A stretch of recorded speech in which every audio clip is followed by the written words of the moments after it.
the blonde. See how she has lifted above her body? See, the bottom part is the physical. The top part is actually the ethereal. And then on the right side, you see another lady, a brunette, and she has come up over herself. Now notice that the position on the brunette, notice the position of her head is different than the position on her bottom section. Let's see, that isn't a duplication. It's I think what it is it could possibly be that the etheric, or she went into just another timeline that was just like seconds ahead of this timeline, of the 3D timeline, because she's sitting there, her arms fairly much in the same position, but the head has turned. So I'm assuming with this type of a picture, she has went into an alternate reality, which is, or a parallel universe, which is just moments ahead of the one that we're in. Okay? And so this is how you do it. This is what I've always been wanting to do. And also another thing that is really sweet about this program, let me see, I'm going to take this down for now. All right.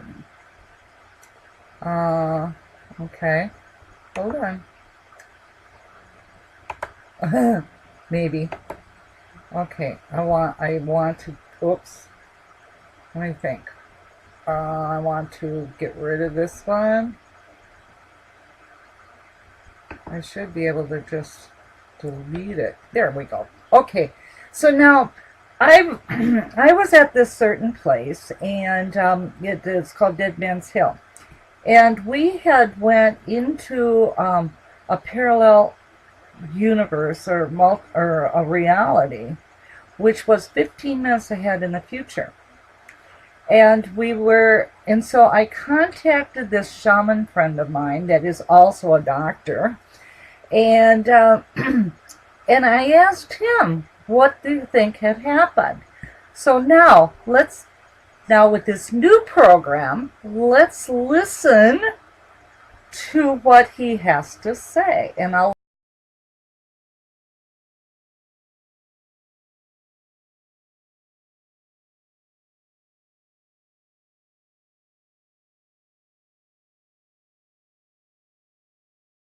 white haze it was. Yeah.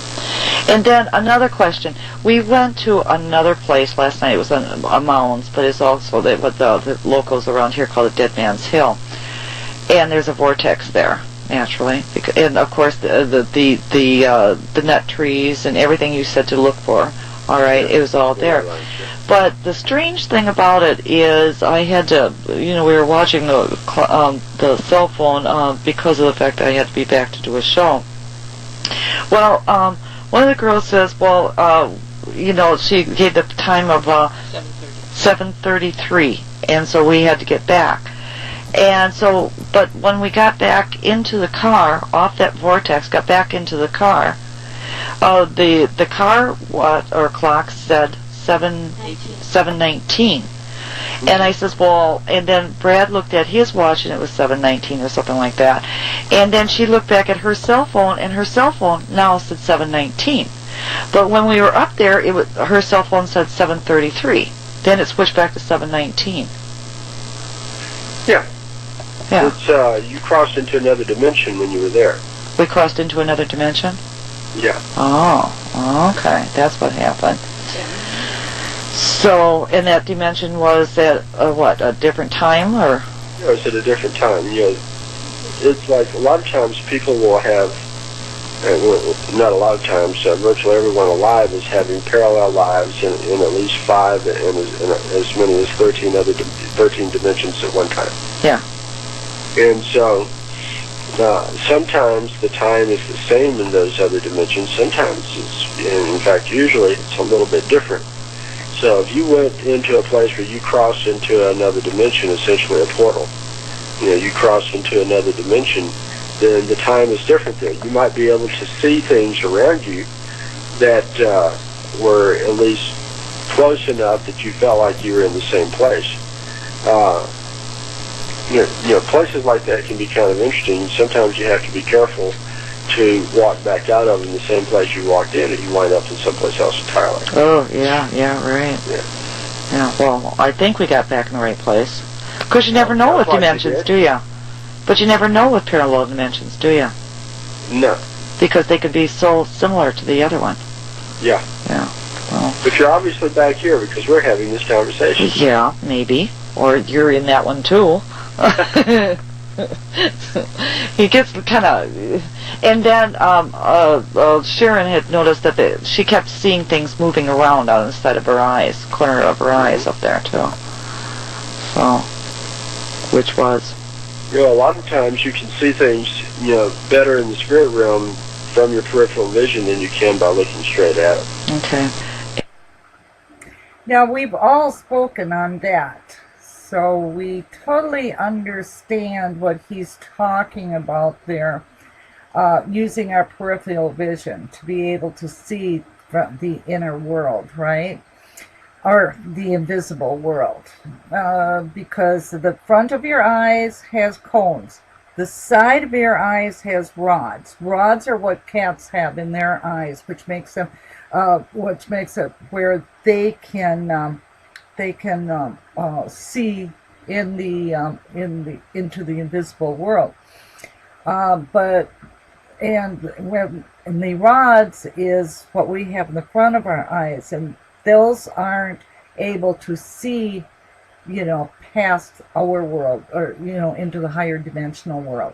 So when you see something moving, in your peripheral, which is right, in this area here, we're seeing it, it's real, but then when we're turn our eyes to look at it, now we're looking through the cones of our eyes. And when we're looking through the cones of our eyes, we can't see past a certain speed, or a certain vibration. Thus, it becomes invisible. So if you're out there looking for ghosts, or these entities that live in this other world, what you have to do is kind of look through, look straight, but also start looking through your peripheral. Looking through the sides of, like where your hand, let's see, here, this is peripheral. I can still see peripheral, way back here. But I can also see straight ahead, but I can also see my hands move. And this is how you want to walk through the woods or any place that you're looking for, entities that are hiding in the invisible world.